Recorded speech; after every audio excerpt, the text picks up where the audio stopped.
7 p.m. I'd like to call the 1,772nd meeting of the College Place City Council to order. It's December 13th, 2016.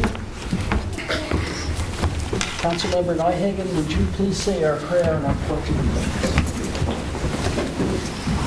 Our dear Heavenly Father, we thank you so much that we can come and do the business of the city.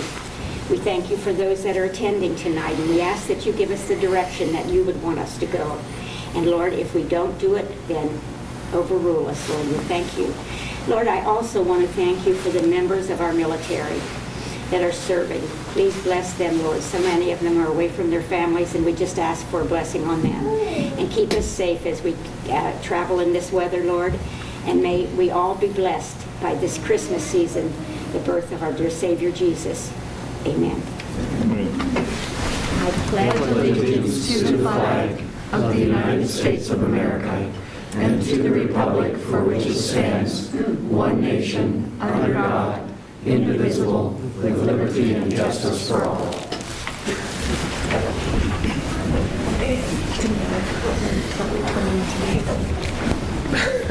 It's now our public comment period. Anybody wishing to address the College Place City Council, please come to the mic and state your name and address.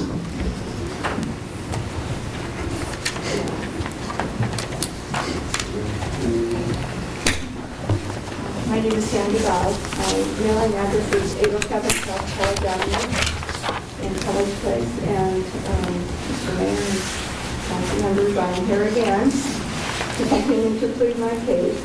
I have no parking in front of my salon on College Avenue, and with the convenience store, it's caused unsafe and hazardous parking on 8th Street.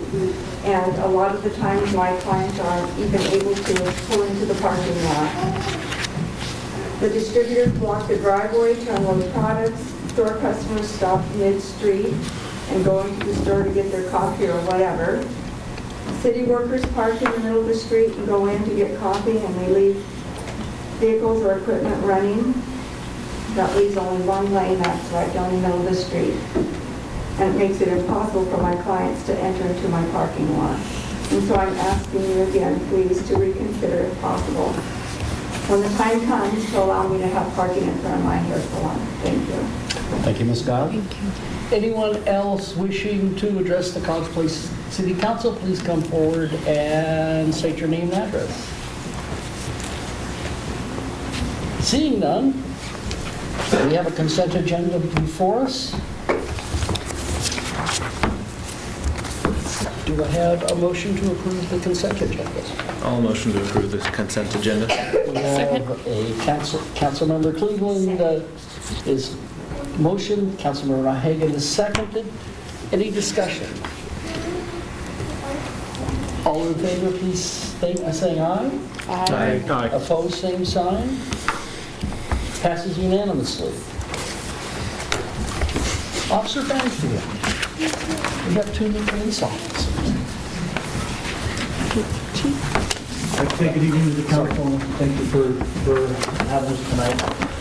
I have 2 brand new officers back from the Washington State Police Academy. They just passed 19 weeks of police training. They've done an outstanding job. They've learned everything from criminal law and criminal procedures, firearms, defensive tactics, emergency vehicle operation, just about every aspect of being a police officer. So now they get to start their field training and apply all those newfound skills out on the streets. The big reason we wanted to have them here tonight is we wanted to know that we appreciate their hard work and that they did do a good job, and we're glad to have them back. I also would like to know that Officer Diaz, who's in the Navy Reserve, had a military obligation and wasn't able to attend his academy graduation. So that's another reason that we wanted to be able to come tonight. What we'll do is present their commissioning certificates to them, and we'll also have their family pin their badge on for them, and they will be officially College Place police officers. That's awesome. With that, Officer Diaz, his daughter Alexa will pin his badge for him. Oh, no, you have Not that easy. Okay, would you face the other direction there? Up to you.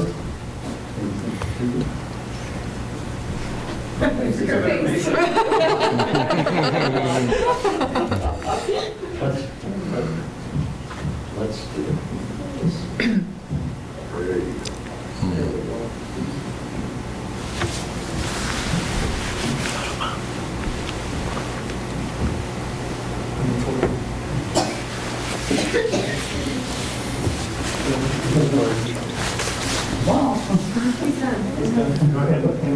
Okay. Very good. Don't stick it.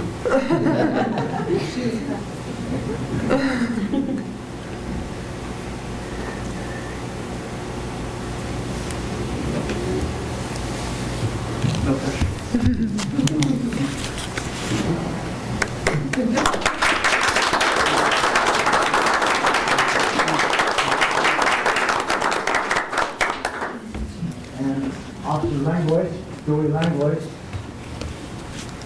His wife Ashley will send this badge for him.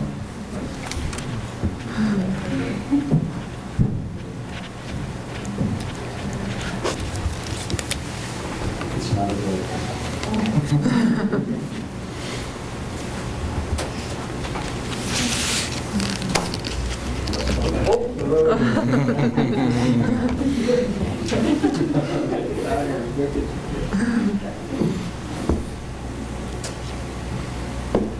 Got it, huh? All right.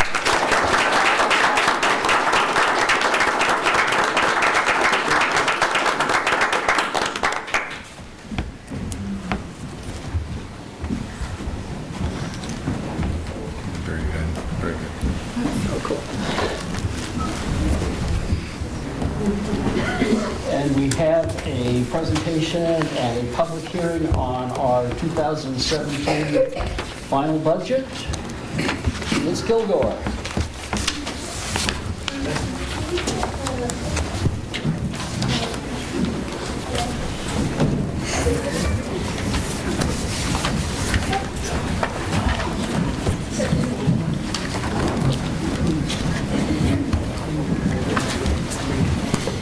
I'm related to half that side of the room, by the way. Merry Christmas, everybody. That side.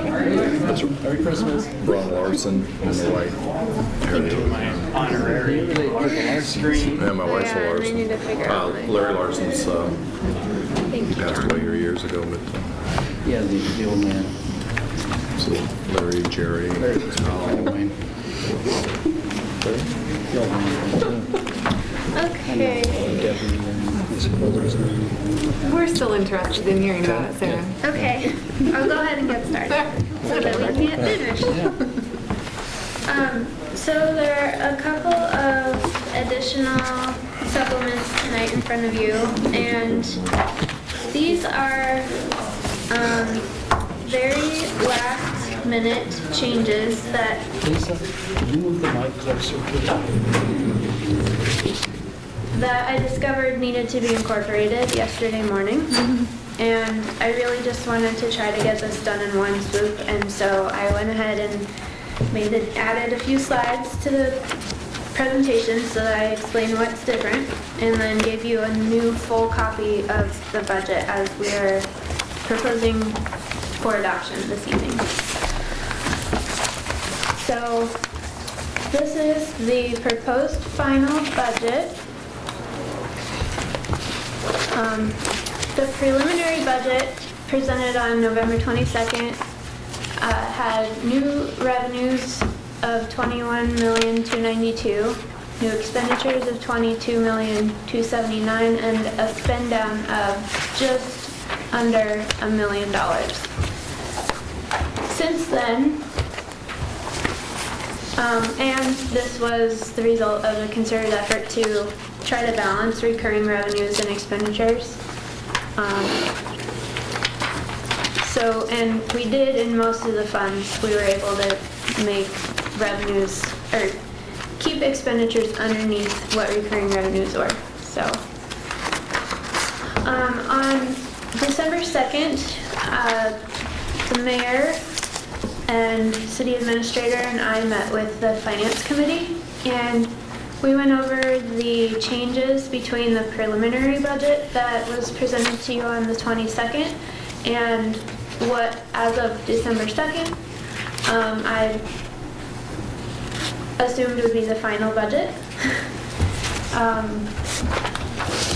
So the net change in the ending fund balance from preliminary to the proposed final that was presented that day was actually an increase in fund balance of $668,000. So it went the direction of better. The revised new revenues were $19,486,000 and revised expenditures were $19,807,000. And the spend down was $321,725 instead of the $987,000 it had been. So now I'm basically just going to go through each fund and the changes that were incorporated between preliminary budget and final proposed budget so that you can see what they were. I'm not going to go through the entire budget again, just what has changed. So the first thing that changed is that we moved about $8,500 in police department payroll to the criminal justice fund for helping to fund some officer programs in the middle and high school. If you'll recall, the criminal justice fund was a fund that in the preliminary budget I had mentioned didn't actually have anything requested in it for the year, and that we were going to meet with the police department and have some discussion about what we should budget in there, because we do need to spend that money on programs every year. The second change was just a very small increase of $1,500 in the annual maintenance cost of the firehouse software that's used by the fire department. We also added $5,000 in the current expense fund for audit services. We were just notified that due to the level of revenues that we have each year, we've moved into an annual audit bracket instead of an every other year audit bracket. So we will now be paying for an audit and going through that every year. And that's what this was, just incorporating this into the budget for next year because we hadn't originally planned on it. The total, just so you know, the total amount for that budget for the audit is $15,000, and it's spread across 3 funds, this being one of them. I'll show you the next 2 as we get to them. Another change to current expense is that I had some conversation with the state auditor's office about where we should be budgeting our stormwater expenditures. Since we don't actually have a stormwater utility yet, and we're kind of in a planning phase and just determining if we're going to need to establish a utility for stormwater, they told me that really what we should do is have those expenses in the current expense fund for now. Previously, I had put this planning grant of almost $80,000 and planning expenses, so this is some kind of consulting. Robert could tell you better. An initial stormwater plan, maybe? That's essentially what it is. We applied for about twice that much and got about half of it. And the idea is to be able to set up a stormwater utility next year. So anyway, we had budgeted $125,000 to spend, offset by the $80,000 in grant revenue in the wastewater capital fund. And because of the conversation with the state auditor's office, we've moved that into current expense instead. We've also added a $25,000 budget for strategic planning so that you folks can give some vision to us next year as far as staff goes, so that you can establish your vision for the city and we can get started on implementing that for you. So this is for some outside consulting or whatever you might need in order to go through that process. We also increased the mayor's salary. The finance committee requested that, and so that is an increase in the current expense budget. When can we see the ordinance Which ordinance? for the subject you're talking about? The salary ordinance? Yeah. It'll be presented to you at the first meeting in January Okay, for approval. We need to have it approved prior to the 1st January payroll. right. Okay, thanks. Yep. Okay, so criminal justice and forfeited proceeds fund, I mentioned that we did move $8,500 in payroll to criminal justice fund for officer programs. So that moved from current expense into criminal justice. And then the other change was in the forfeited proceeds fund. We budgeted $500 for drug testing kits and $2,000 for surveillance cameras. Both of those expenses are related to drug enforcement programs, which is what forfeited proceeds funds are designated for by the state.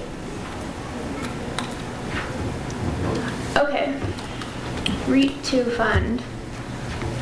So just as a reminder, this REAP 2 budget, as we discussed it, is contingent upon you folks approving the implementation of the second quarter % tax for real estate excise, or for real estate sales. What we ended up having to do, because our TIV funding didn't come through this year, and because of the need to move some projects forward, continue forward progress on them, we decided to break our 4th Street Sidewalks project into 2 phases. The first phase happening in 2017, funded more largely by local funds than originally when we thought we might have TIV funding. So I had to find some more money.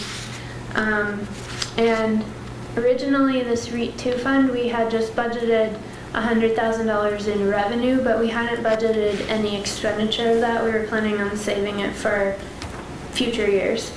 But that was really the only pot of money that I could find to draw from in order to make this phase 1 of the 4th Street Sidewalks project happen. So in this final proposed budget, that is incorporated as a $90,000 expenditure out of this REAP 2 fund. And this is basically just an explanation of what I just told you. Okay, street improvement fund. Moving right along. As I just mentioned, we were unsuccessful in some of our TIV grant applications this year. So as a result of that, I had to remove the construction portion of the C Street project. However, we are going to move forward with the right-of-way in 2017. We actually just received our appraisal package from Associated Appraisers on the right-of-way acquisitions related to that project, and the valuations came in actually under what we had estimated originally. Originally, we had budgeted $255,000 for right-of-way acquisition on that project, and it came in at just under $200,000. So I was able to reduce the right-of-way budget by $55,000 and then apply that $55,000 to the 4th Street Sidewalks Phase 1 project. So I kind of robbed a little bit of money from one project to put towards another.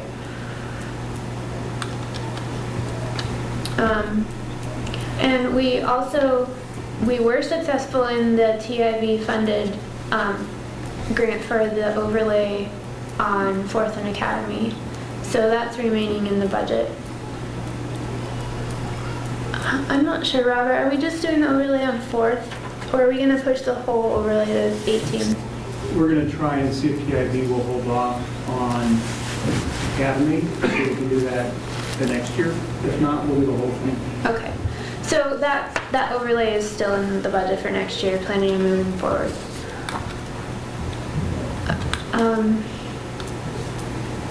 Okay, so this is a little more detail on the 4th Street Sidewalks phasing. The original project was about $730,000. We broke it into 2 phases. Phase 1, we're estimating it around $500,000, and it will proceed in 17. Funded by the $250,000 in TAP grants that we have already been awarded. We have a local contribution of $70,000 that I'm pulling out of the REAP 1 fund. the local contribution we just talked about of $90,000 of the REAP 2 money, and the local contribution amount in this fund, the street improvement fund, of $95,000.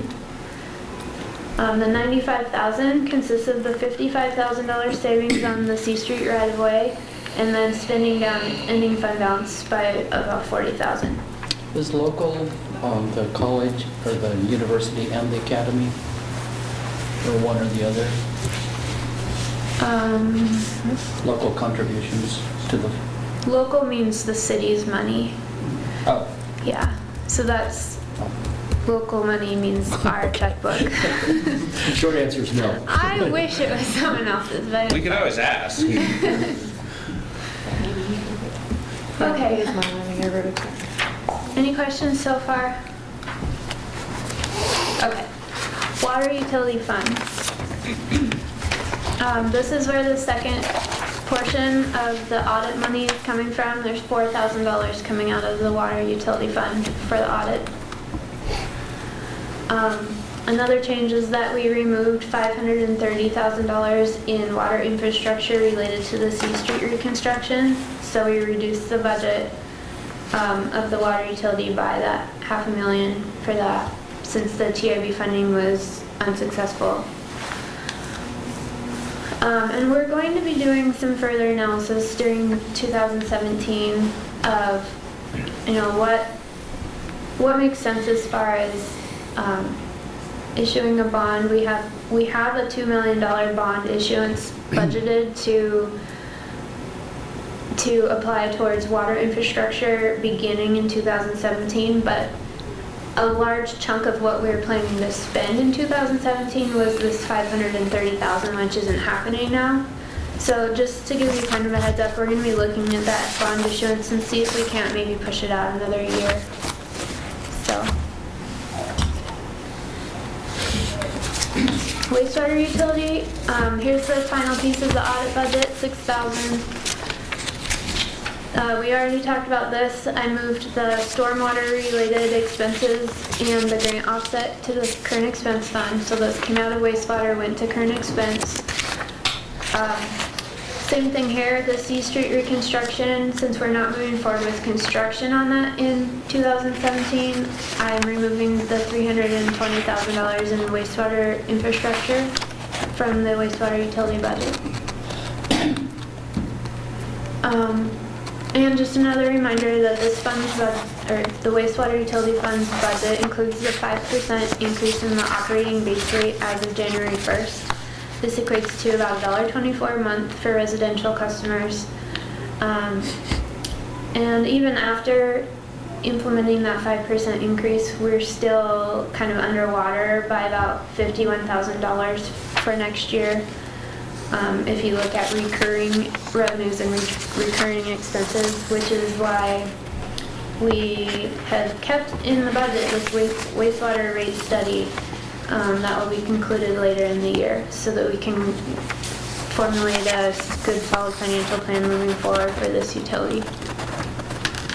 So in summary, the net change in ending fund balance from preliminary to final budget as it was presented to Finance Committee on December 2nd was a positive $668,000. New revenues of basically $19.5 million and expenditures of $19.8 million resulted in a spend down of $321,725, and the total annual budget at that point was $27,839,435. Now, that's what was presented to Finance Committee on December 2nd. In these next couple of slides, I will show you what additional changes I made yesterday.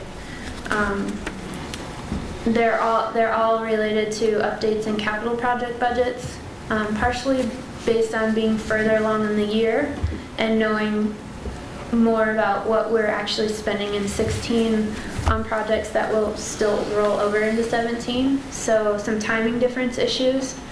And then I'm going to openly admit that I overlooked something to begin with related to the C Street engineering budget. So I'll show you what that was here in a minute. So C Street... Councilmember Peters. I'm sorry. Can you go back one slide? Sure. Well, maybe now, too. Well, Back to this one. the 668, there was the council review of the budget back November November 22nd. 22nd, and then we had the December 2. The 668, you've gone through the slides. Those slides add up to the 668? The changes between the initial preliminary budget that I outlined in those slides result in a difference of $668,000 from the preliminary to the final. So the 668 is not a change since December 2? December 2? No. Oh, This is exactly what I presented to you guys on that Friday. I understand. I'm sorry. So- I apologize. I No, was that's under the okay. impression that had changed since December 2. No. Okay. So this first segment of the presentation I just went through is just getting everyone else up I to speed understand. on what Finance Committee saw on December 2nd. I misunderstood. Okay, I apologize. Sorry, Thank it's you. probably me. No, My it was me. communication's not Believe great me. right now. Believe me, it was me. So- Okay. Thank you so much. Yep. Okay, so in this next set of slides that are labeled post-packet changes, these are post-Finance Committee and post-packet publication changes that actually happened yesterday. So, like I said, they're all related to capital project budgets. The first capital project budget is the C Street reconstruction. We actually have a balance remaining on our engineering contract with HDJ that was originally approved by council in 2015, and then there was an amendment to the contract in 2016.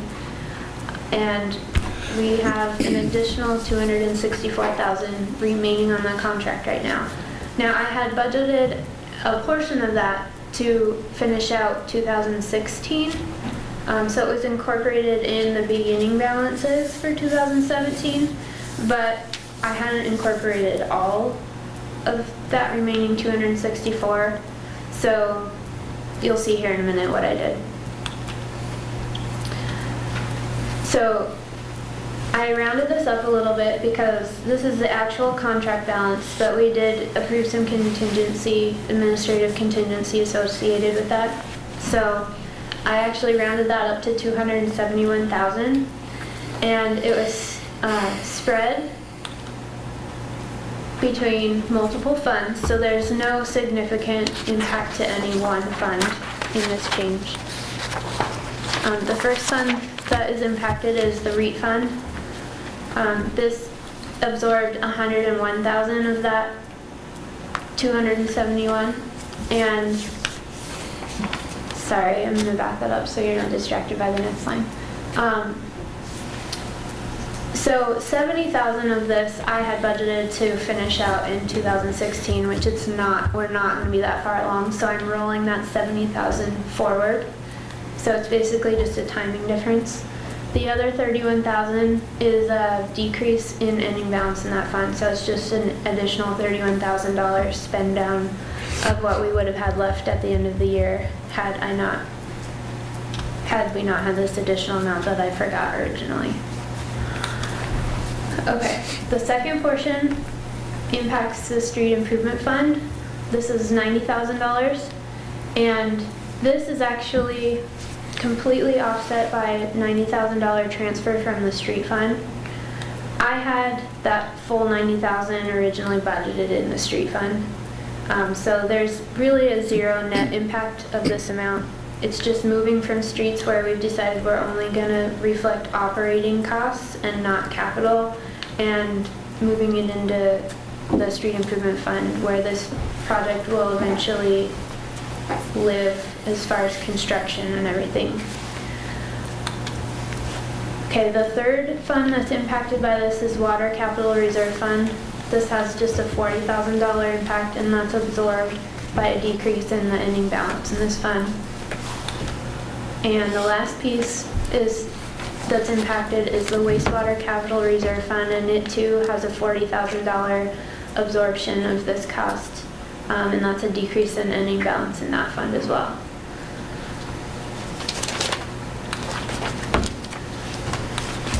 Okay, So the next project that I needed to make a little bit of a timing revision on is the CARS project. I had we'd expected them to have utilized a bit more of their budget, be a little bit closer to final completion at the end of the year than they are actually going to be. So I'd originally only budgeted to carry over a small portion of the Scout League contract of $50,000 into 2017, but it's looking like it's going to be more like $150,000 now. So this is really a timing difference issue. It's not really going to affect ending fund balance at the end of 2017. I also made an adjustment. Let's see. Okay, so economic development budget increased by $100,000 to move this from 16 into 17. And I refined the projected beginning fund balance by another $40,000. So really the net effect was about $60,000 to this fund. Okay. So as of the December 2nd Finance Committee meeting, the ending fund balance was $8,032,702. That's what was presented to Finance Committee on that day.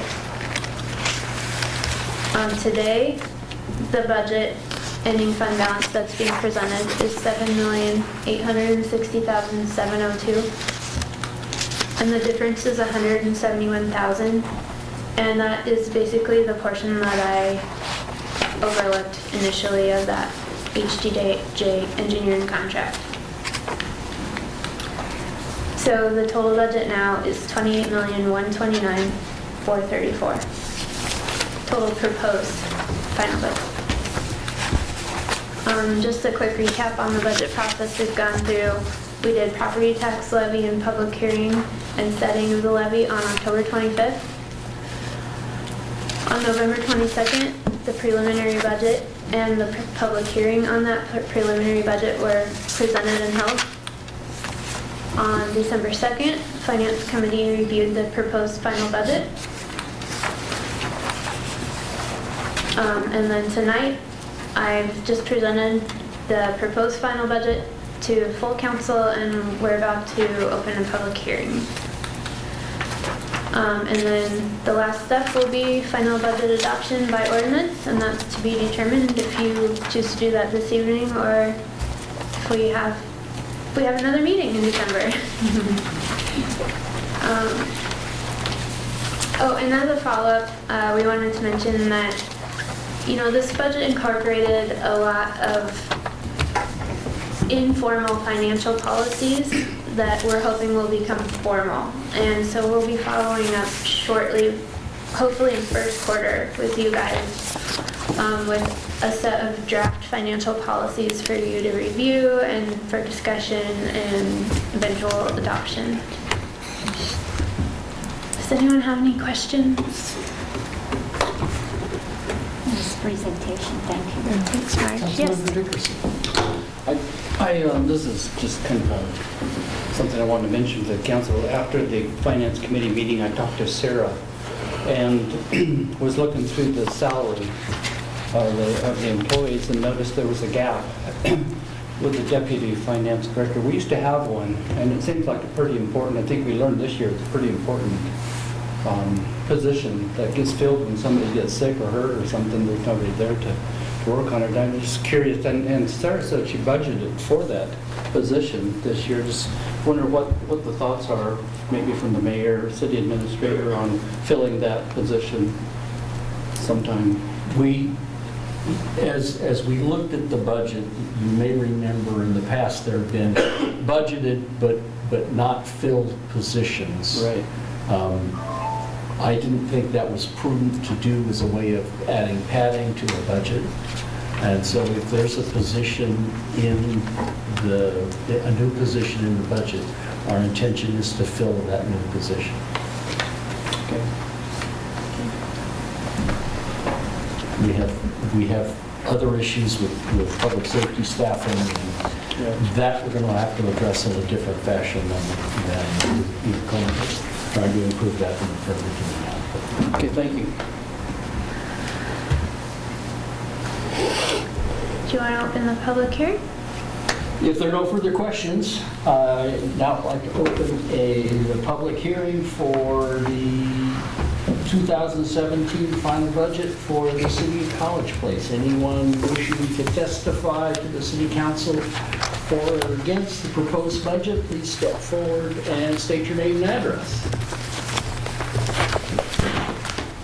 Again, anyone wishing to address the College Place City Council for or against the 2017 final budget, please step forward and state your name and address. And once again, anyone wishing to testify to the College Place City Council for the 2017 final budget, please step forward and state your name and address. Seeing no one approaching, I would accept a motion to close the public hearing. Councilmember Nyhagen moved. Is there a second? Second.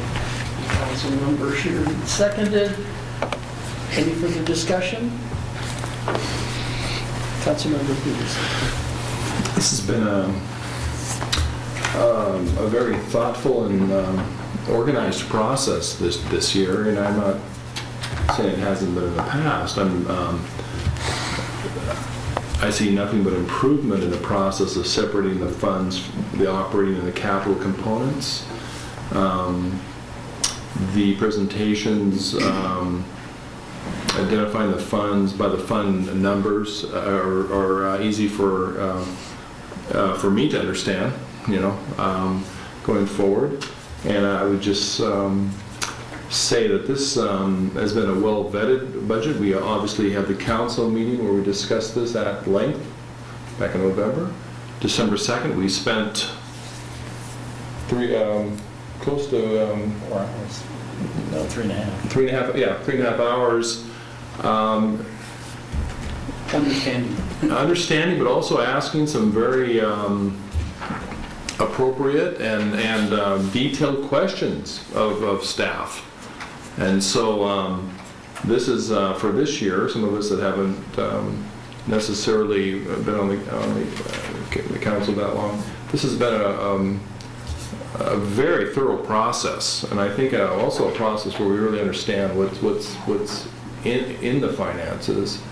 And I was very pleased with it, and I think it was a very good job by the staff of the city and the mayor and all those involved. So I just wanted to say it was nice to see it presented the way it was, and kudos to all of you. So thank you so much.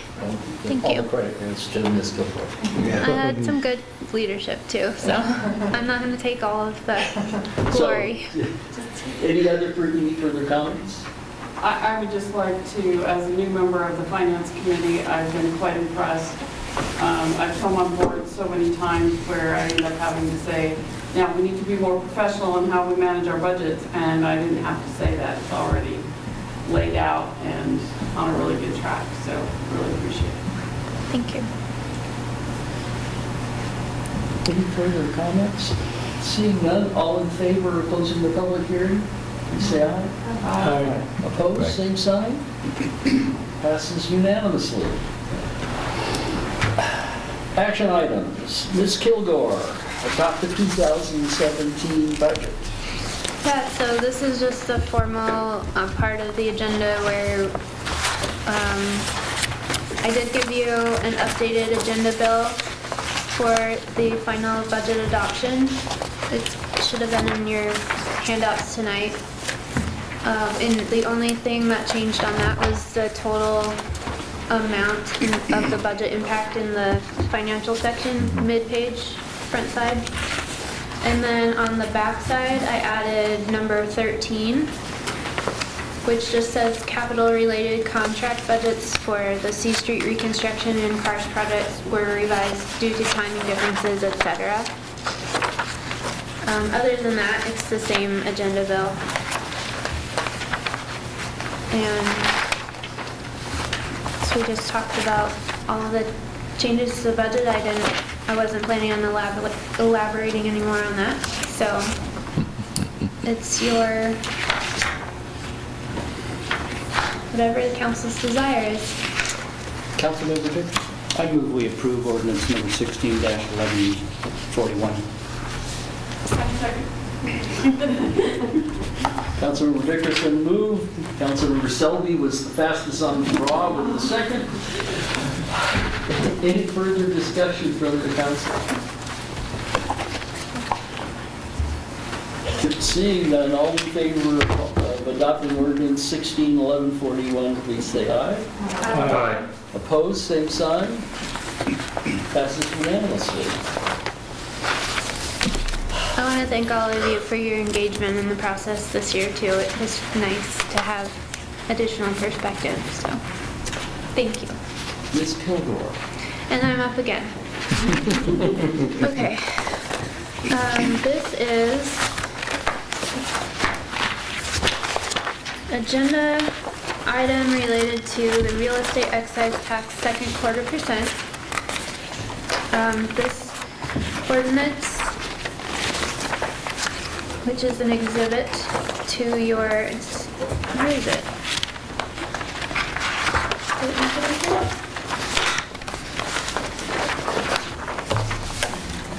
The ordinance? Maybe it didn't match. It's on the back side of It's on the backside of the agenda.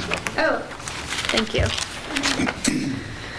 Okay, so this ordinance just amends our municipal code to include the additional 1/4% tax on real estate sales in our city limits. And this is the source of revenue that you all just saw in the budget in the REIT 2 fund that we'll be paying for in the very coming year, part of the 4th Street Sidewalks project. And in future years, it can be used for all kinds of capital-related expenditures as are outlined in your handout from MRSC. So this would just be formalizing the adoption of the second quarter percent real estate excise tax. Any Councilmember Selby? I move we approve ordinance number 16-1142. Second. And Councilmember Nyhagen is faster on the draw once again than your. Not my night. Is there any discussion? Just for those who weren't in the finance committee, and this is kind of a new tax, city tax, just want to make sure you know it's how it works, and if you have any questions, it's kind of a, you don't need to sell your house, and it can be split between the seller and the buyer, and it's just one of those things that doesn't apply to everybody. It's not a use tax for everybody. It's just one of those opportunities that, where I remember Pat came to us one time, and he went over to the legislature, the state. He came back and he said, the first question they asked me was, are you doing everything you can to survive, as a city, all your revenues? And well, we found out we weren't doing everything, and so this is one of those gaps that we're trying to fill. It's only when you sell your property or when somebody buys it, it can be split. Good point. Any further discussion? And by the way, I think we analyzed how much it would cost on $100,000, and it wasn't very much if I remember right. Yeah, it's just 1/4%, so $250 I think on 100,000. Yeah, very small. Any further discussion? Seeing none, all in favor of passing ordinance 16-1142, please signify by saying aye. Aye. Opposed, same sign. Ordinance passes unanimously. And finally, Ms. Kilgore once again. The Sarah show is almost over.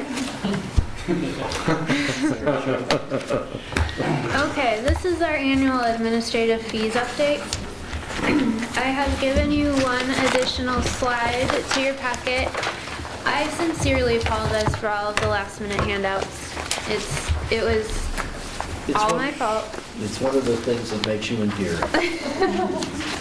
It has happened a lot more lately than normal, so hopefully it'll get better. So what I have given you here is basically just an outline of the things that we have proposed to change in our administrative fees update. So the first fee that we're changing is the police department job application fee is being removed. Nobody seems to know why this was originally implemented, and no other departments charge for an application fee, so we felt like we shouldn't be charging it for police department employees. So it's being removed. That's the first change. How much was the fee? 5 It to was 10. between $5 and $10 depending on the type of position being applied for. So it was very minimal, but why do we do it? So, the second fee that we're proposing change on is the concealed pistol license fee, and this is actually adjusted annually based on what the state and the federal, the FBI charge for their portions. So the federal FBI fingerprinting charge that is a portion of our concealed pistol license fee changes every year. This year it happened to decrease. So we are decreasing that fee. Where's that? I need to be able to. So this fee is going from $50.75 to $48.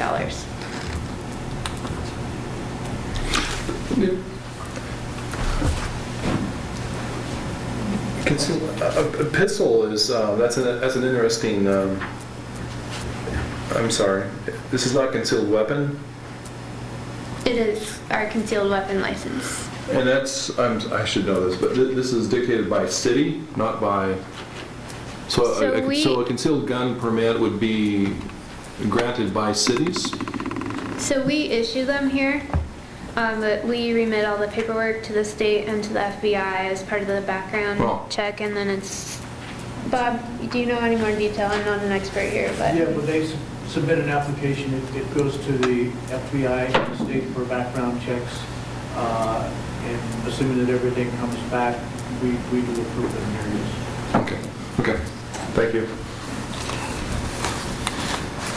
Okay, so the other fee in the police department, well, another fee that we're changing is the fingerprinting fee. We provide a fingerprinting service here in our police department, and we have charged $5 for this for as long as anyone can remember.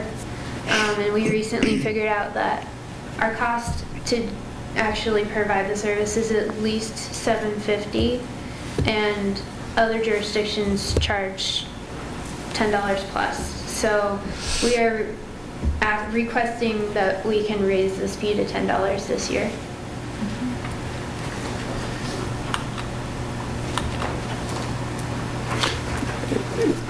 Is the fingerprint, is it ink or is it digital? We still do ink. Okay. Okay, the next fee that we are proposing an increase in is our dog licensing fees.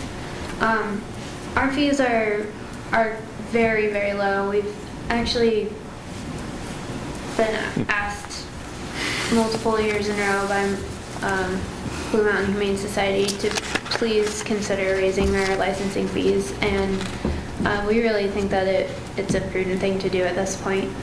We've been charging $5 for, let's see, $5 for an altered animal, $10 for unaltered. We're proposing just raising our fees to match our neighbors to $15 for an altered animal and $30 for unaltered. Yes. What does the Humane Society have to do with it? Why? They provide our shelter services, and they provide animal control services for the county, and they work with all three agencies, the county, the city of Walwala, and us. But how does that affect the fee? It doesn't affect the fee. They've just, through conversations with us about managing our animal control program, they've said, you really should look at, Just another. it's not being passed through to them or anything like that. They're just they've just encouraged us to do this, so they're the experts, so. Anyway. Any other questions about? The fee sounds great, but does it discourage people from licensing? I don't, I mean, that's maybe yeah. I a don't know. psychological study, but. It's an unknown, Yeah. it's an unknown quantity. As we look to the future on how animal control is done, right now animal. I just wanted to add with this dog license fee. At my previous position, we were faced with a similar quandary, and we raised it. And actually, more people actually started registering because we were actually doing animal control, whereas before it was very spotty. And keep in mind, with the increase in fee over time, we're looking at other options, such as even contracting with Blue Mountain to do the animal control in and of itself. That's one of many options, but it's just an issue right now because with how slim we are with the amount of police officers out on the street, you put that on the layer of many other things, and running a dog over a wall, well, that's the amount of time that there is not a police officer around, so that helps over time to solve that. People's perceived value of what their pets are too has increased, so yeah. Okay. Yeah. And I haven't actually gone through a cost analysis of what it costs us to license a dog, but I would guarantee that it costs us more than $5 administratively to license a dog. So it's Don't license cats. yeah. So I mean, I've got 5. I guarantee you we're not even covering your costs in doing this right now, and so we're recommending the increase. Sure. Dogs are worth Okay, the next section of fees that we've identified in here, we're just formalizing the water rates that you all approved back in October by incorporating the revised rates into this resolution. They're basically already approved and authorized, they're just being incorporated here into the one fee document that we keep. And then the wastewater base rate increase that I talked about, the 5% in the O&M base rate as of the first of the year, that is also being incorporated into this resolution. And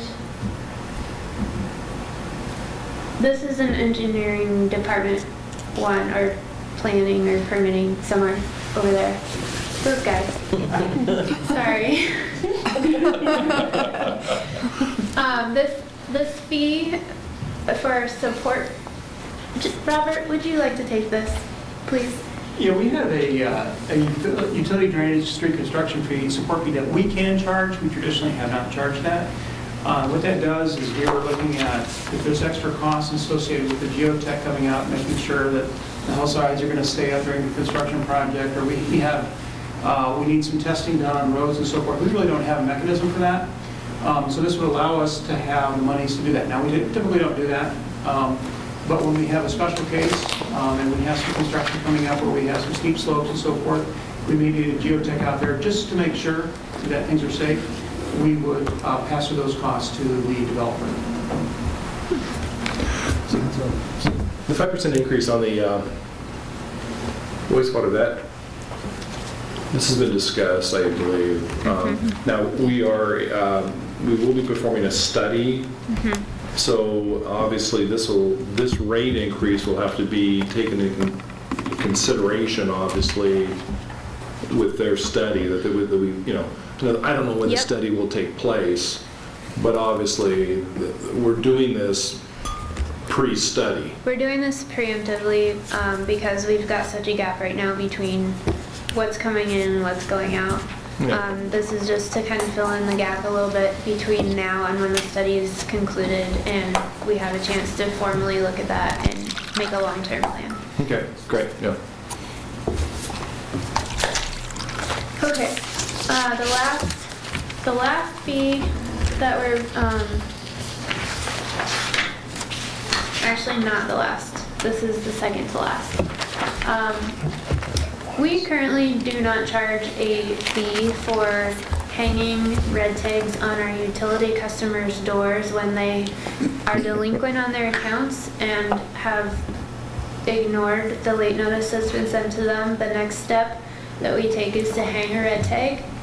And it's basically the same group of customers every month that get red tags. Occasionally you get a fly-by-night, one-timer, but it's really the same group of people. They're frequent offenders, and Scarlet letter. a red tag means nothing to them really, other than we're going to shut off your water, so you need to pay your bill right now.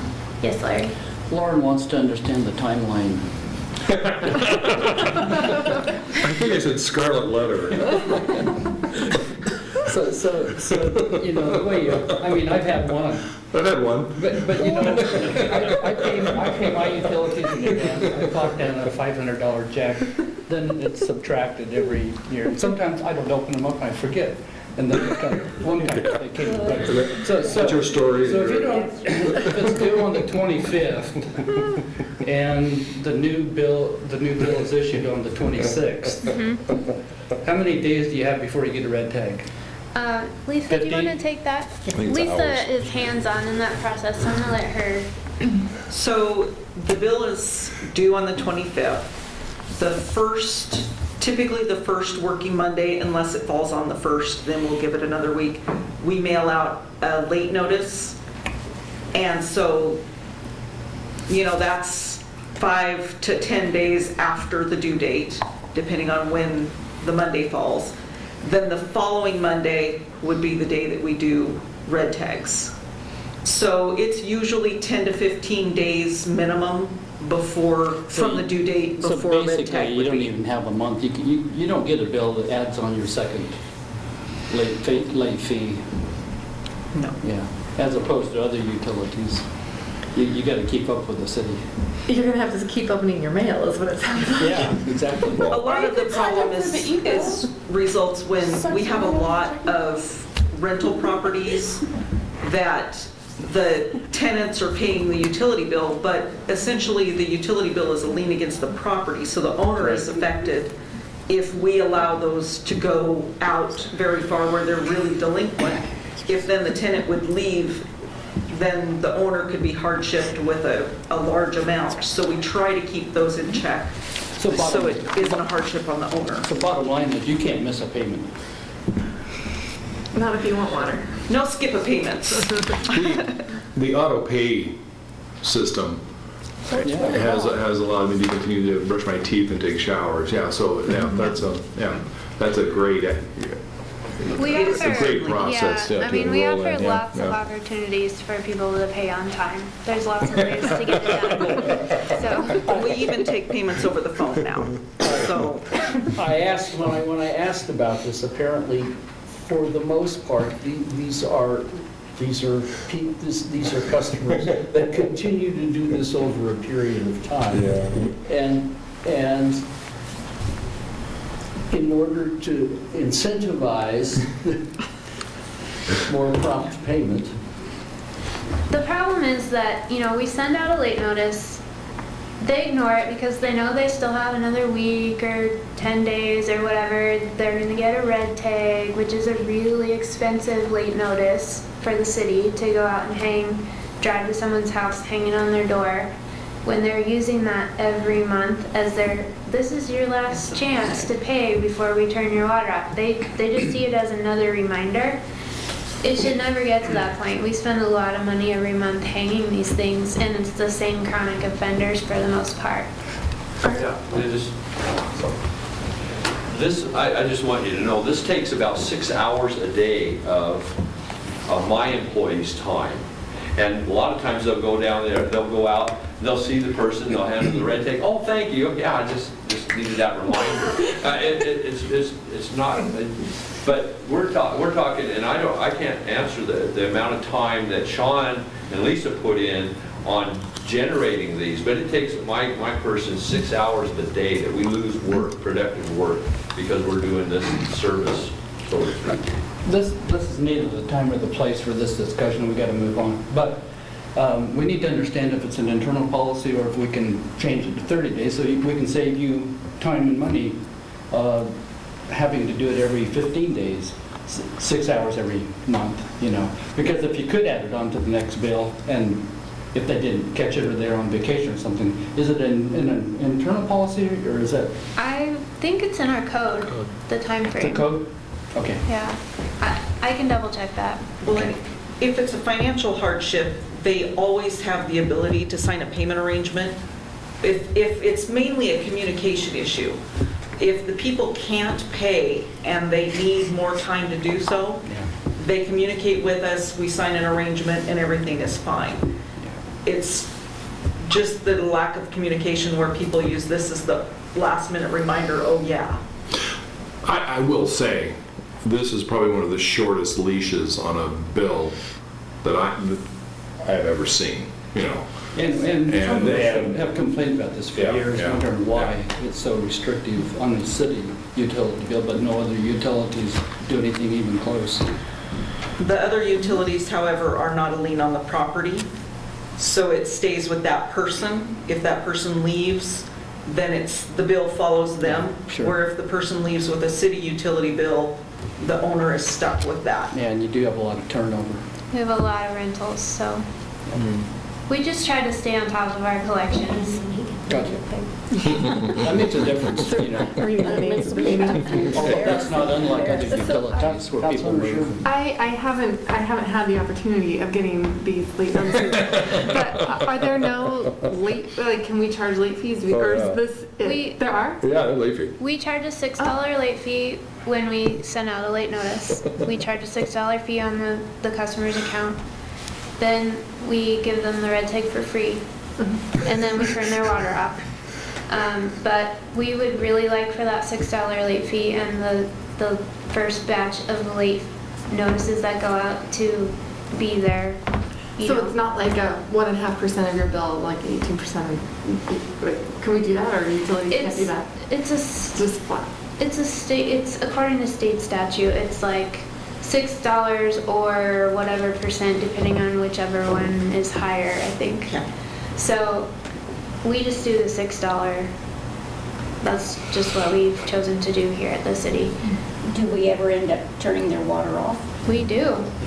We do. Do they have to pay a higher fee to get it turned back on? Mm-hmm. So we're hoping that by implementing a red tag fee of $20, that it will I'm going to deter- skip one just to see what happens. I want to say hi to Paul. It's really good for council members to experience it. First educational. We'll give your name. I can't do it. I'm sweating just thinking about it. Is your credit, Heather? No, I'm not going to do it. This makes, I've never heard of a place that doesn't charge a fee for red tag. So No, we this need makes that. total sense to me. I mean, if you want to talk about the timing later, but I would argue that the more you let people get behind, the more behind they will get. It's not And, yeah, so I would support this. Yeah, it doesn't help them at all. Okay, so we're proposing a $20 late fee. That was middle of the road. We surveyed a bunch of cities, and all of them were between 10 and like $35. So we picked 20. That seemed like enough to make a difference, and not too much for them to feel like they can't pay it. I mean, most people can come up with $20, and if it gets to that point, then, you know, like Lisa said, we're willing to work with people with payment arrangements. So anyway, $20 is what we're proposing. Okay, the one last slide that I handed out to you as an addendum is our fireworks permit fees. We raised them the 1st of 2016 to $250. This was in violation of an RCW. RCW 70-77-555 says the maximum that you can charge for a fireworks permit fee, that all encompassing of inspections and everything. This is for fireworks resellers who set up stands in our community. So we historically had charged $100 Pat gave me the directive to raise it to 250 last year, and shortly thereafter, I stumbled across the RCW that said you can't do that. So it has been on our fee schedule at 250 for 2016. This is lowering it back down to 100. And this was supposed to be in the original packet, and somehow I overlooked it. So I got a reminder actually today from our fire marshal, and thank goodness just in time I was able to work it back in. So, yes. So if this works the way a lot of state laws work, you can't make it less, but you can make it more. This one you can't make it more. Really? You can only charge a fee up to $100. It cannot be in excess of that per state statute. What's the date on that state statute? Is it pretty recent? I have no idea. I just know that it is the Obviously, current. we didn't do our research right of when we raised this year. But we've also discussed, I'm sure you have ample freedom to just completely eliminate fireworks in the city if you'd like. If the council would wish to do that, I think that would be a very positive thing. I don't think it would make any difference on what I've often described as the shock and awe campaign of the First Gulf War that occurs every New Year's Eve and 4th of July. But I mean, it has been, the city of Walla Walla has done that. The county certainly has done it. We've been very fortunate in that we've not seen many major injuries from fireworks use, but certainly make my dog happy. Look forward to the ordinance. Okay. So that's the last one. That's the last change for this round. Are we? Any further questions to Ms. Kilgore? Certainly my cats. That seems like just take time with it. So do I have a motion?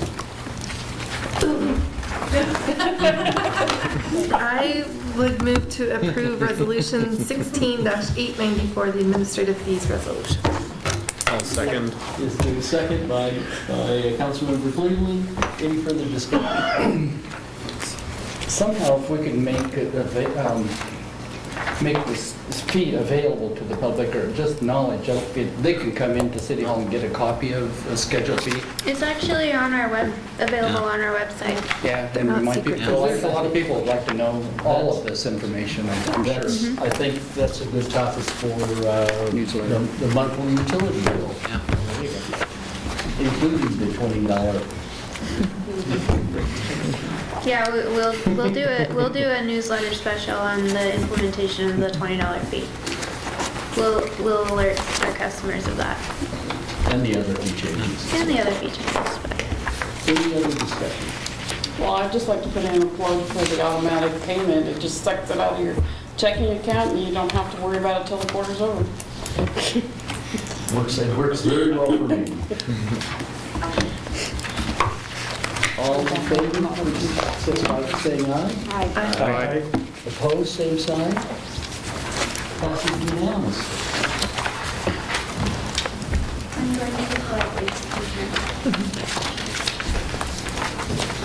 Ms. Turner. So what this is before you is just another opportunity for our employees to continue to defer compensation plan. They currently have a plan available through Mass Mutual, and our agreement with them does not prohibit employees from having another option. And so the Washington State Department of Retirement Systems offers a deferred compensation plan, and their fees for this plan are very low. They're less than 0.6%.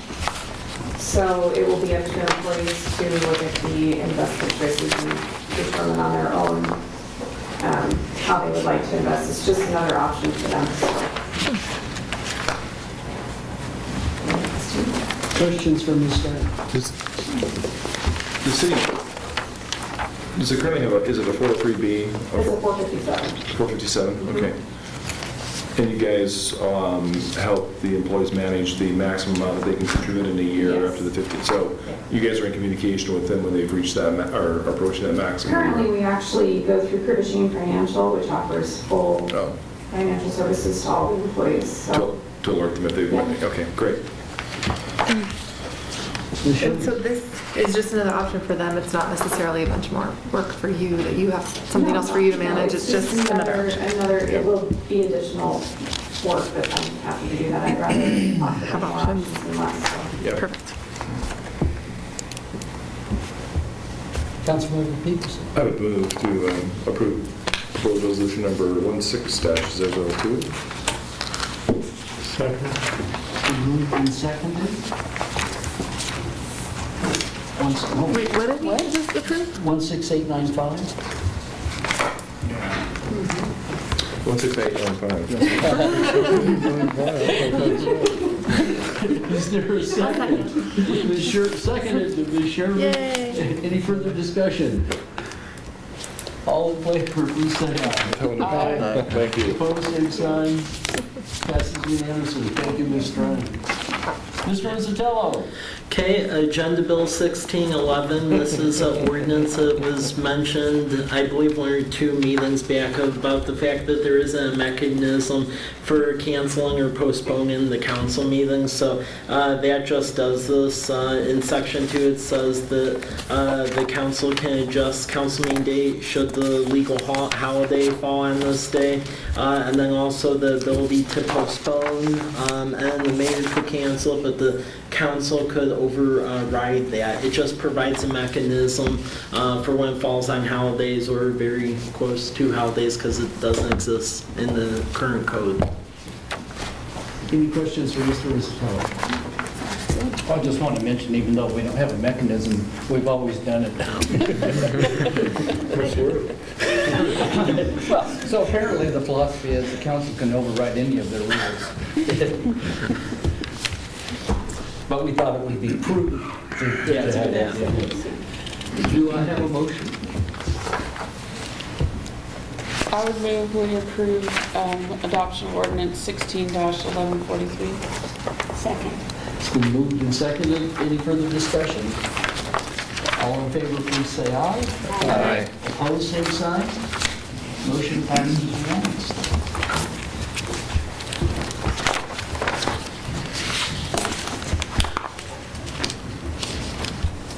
Mr. Rizzatello, once again. Okay, Agenda Bill 16013. This is a website project to communicate with our residents and then also get more businesses in the community. It's really key that we improve our web presence, and the existing web presence is through Civics Plus, but the back end on it, as far as updating it, I would say it's very old WordPress with Civics Plus stuff in it, so it's very hard to update and everything. It just causes a lot more staff time utilization to update it. We really want to make a concerted effort, get more information out on the web. So since I've been here, Amy and I have been vetting proposals to redo the website. One of the key things is so it's easier for folks to update it, maintain it, keep it current. We vetted proposals from 3 companies. Vision Internet was one of the best one.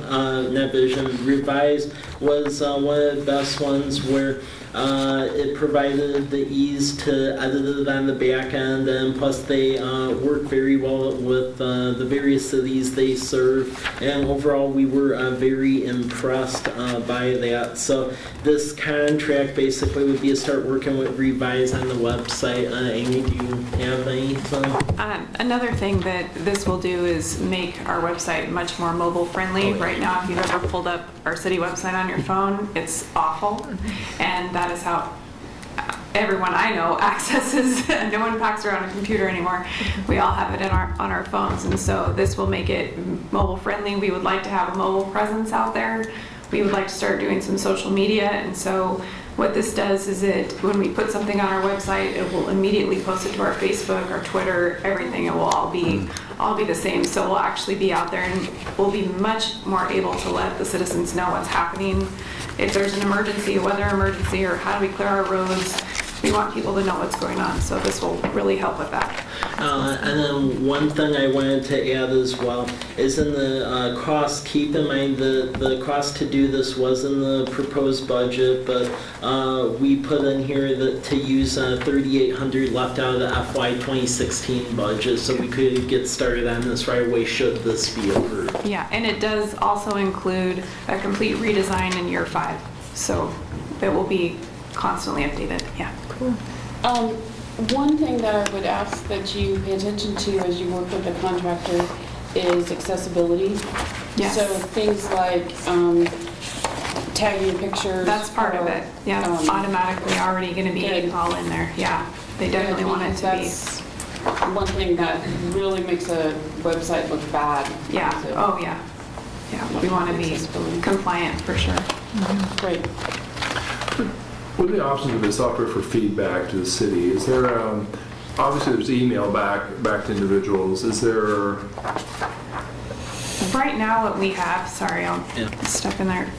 We have a report of concern, which is kind of a catch-all for any concern or happy thing, anything anybody wants to tell us, and it all comes to me, and then I forward it to each department, and then I have to go back into the website and maintain that concern, whether it's a concern or not. And what the revised website will do will allow people to go on for many different things and actually go straight to the person that's going to handle that problem. So it will be much more streamlined and easy for them to contact staff. Okay, thank you. Further questions? Councilmember Dickerson.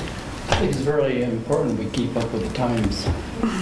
I move that we authorize the city administrator to execute an agreement with Revised Software Systems for $9,800. Second. It's been seconded.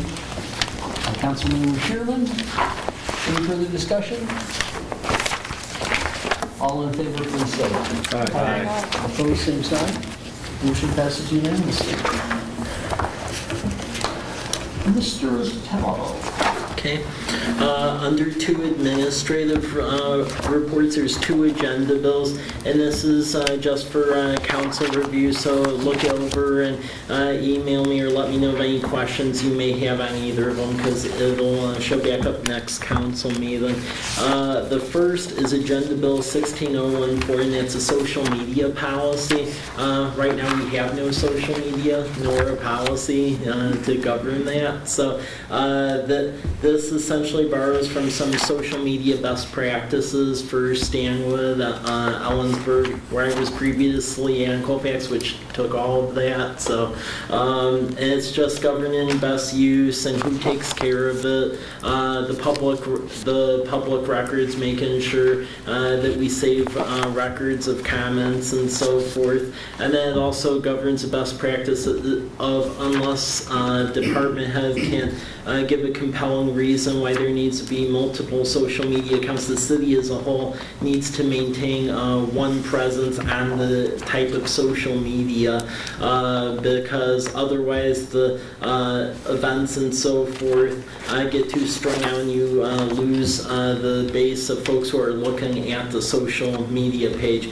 And then just use by employees, just reminding folks that once you put something out there, it's in the public domain. But yeah, it's just best use. Councilmember Dickerson. I read through this very carefully, and I'm pretty familiar with what you're talking about in the proposal. And also, we're dealing with some of this in electronic communications with council rules and so forth, and exchange of ideas. And we like keeping up with the times and being open, you know, to new ideas and so forth. I see a lot of things in here that need some specific attention, and I was wondering if we're not in a hurry, could we like run this through maybe our existing committee, because we talk about this kind of stuff all the time, Yeah. and come back with a recommendation for you? Yeah. That'd be okay? Yeah. Okay. Melbourne? So we're going to meet next on January 4, is it, or 3? 3, I think it's 3. Yeah. Okay. So Which committee is that?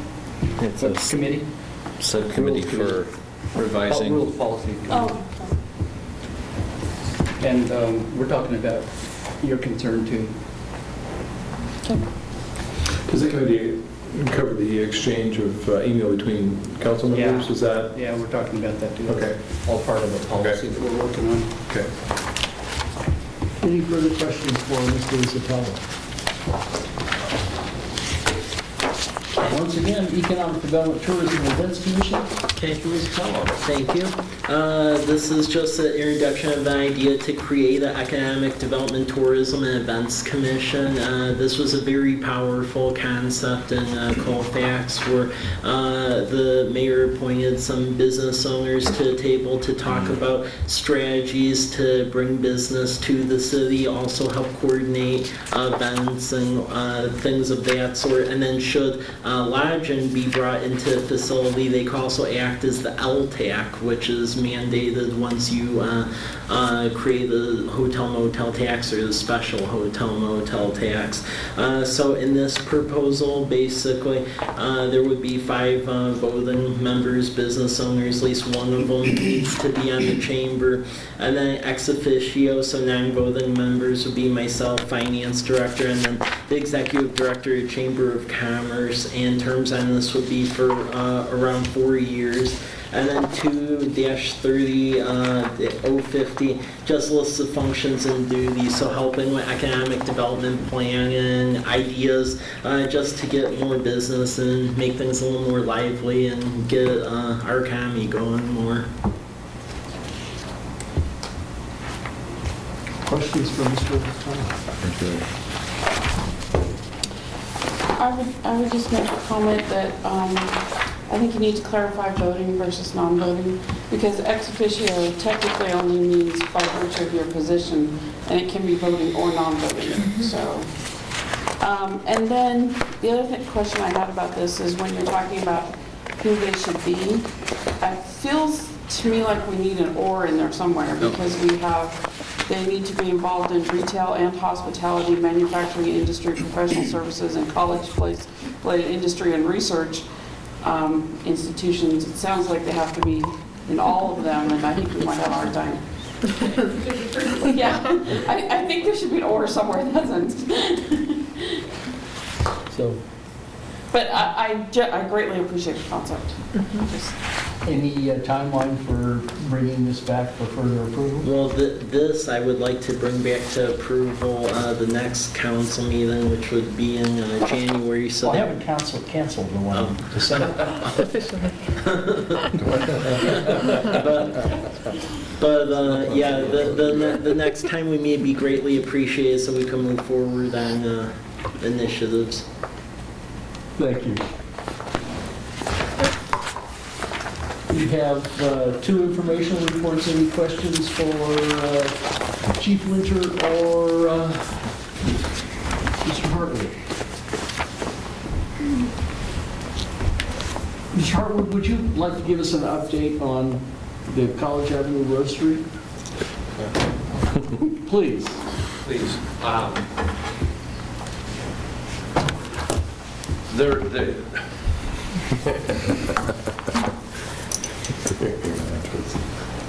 They are still working slowly. We've had some discussion on what winter shutdown, but we have not granted it yet. We want them to keep working as long as they have the ability to. So right now they've been working on fencing. The primary thing for us right now is safety. So we want that fencing up so that the fall protection is eliminated. The fall protection is enhanced there. And then the wells that are for the tree wells that are not done, we need barricades and that type of stuff on here. But we've got and then we're stressing the importance of getting the signals operational rather than flash mode. And they're having trouble getting the supplier to come out and to do that, initiating a program there. So we're pushing that as well. So But right now, we're going back and forth on substantial completion. We're not going to grant it until all the safety issues are done and it operates like it should. So, Thank you. The radio every morning, Jim Bach has a night, have you heard him? Yes. About College Place. He gives a real report that people should come and see College Place because the streets look wonderful. and they do. I had an employee that comes in early, and driving over the hill and just looking down with all that white snow, especially when there was no tracking in it. It was just beautiful, and it does look nice. So I can thank Robert for the announcement. I'll say, flying out of Walla Walla, if you look over and see College Place, it's amazing with the lights, especially if it's early or late. It's just beautiful, and it really, really, showcases the city. Good. Yeah. Well, thank you. Any discussion from the council on activities before we go into an executive session? Councilmember Turner? Just to clear up what we're going to do with the next council meeting, usually it's on the agenda at this meeting. What's the plan? Well, having no urgent items or other items of business, I would recommend that we cancel the December 27th meeting.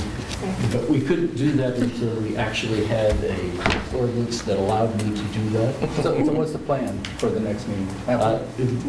We won't have a December 27th meeting. We'll have the next meeting will be the second Tuesday in January. January 10.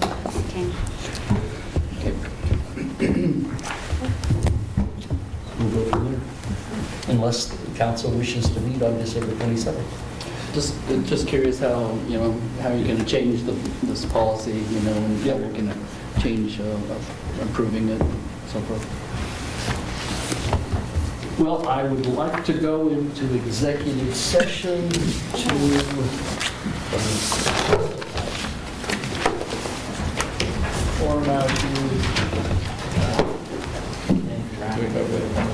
discuss legal counsel representing the agency, matters relating to agency enforcement actions, or to discuss with legal counsel representing agency litigation or potential litigation to which the agency, governing body, or member acting